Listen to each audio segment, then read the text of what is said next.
So, there's this story about an Indian king, way back in the day, who wanted to give a massive reward to one of his subjects.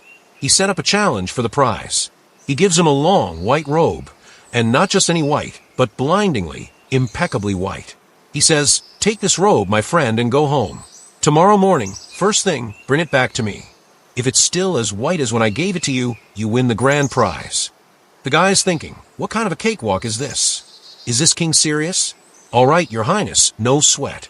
I'll bring it back white, no problem. He gets home, and his wife is practically dying to rip open the bag and see what's inside. But he's adamant, no one touches the robe. So, he tells her the bag contains Indian mangoes.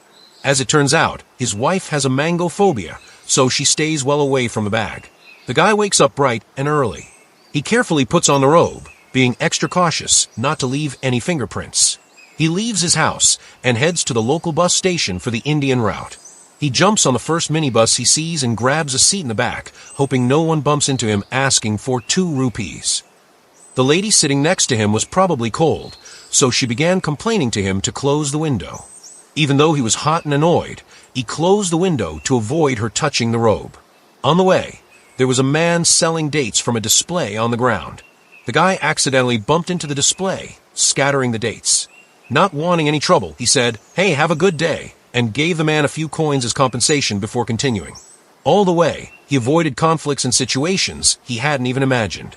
His only goal was to get to the king's palace with the robe still perfectly white. He wins the bet, but he realizes just how difficult the whole thing was. And you're probably imagining now that it wouldn't be easy at all. But you know what's an even bigger challenge than the white robe? The challenge we all face in life. It's not about racking up points like the kid in Subway Surfers, or grabbing the most seats of power, or achieving the greatest number of accomplishments and successes. All of that, honestly, doesn't really matter. The only challenge is to arrive at the end of our journey with our hearts as pure and white as they were when we started. It's about protecting the trust that God has given us, without tarnishing it in any way. Remember that every challenge outside of that is a trap that life sets for you, a mess you get yourself into to soil your heart.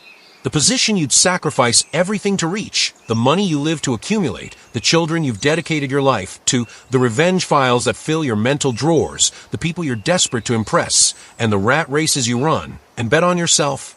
It's all a distraction, my friend, designed to get your robe dirty so you lose the real race. Let people fight each other in the battles of this world, and you just go through with your trust untarnished. Don't be discouraged if they laugh at you for a while, because you'll be laughing at them for eternity.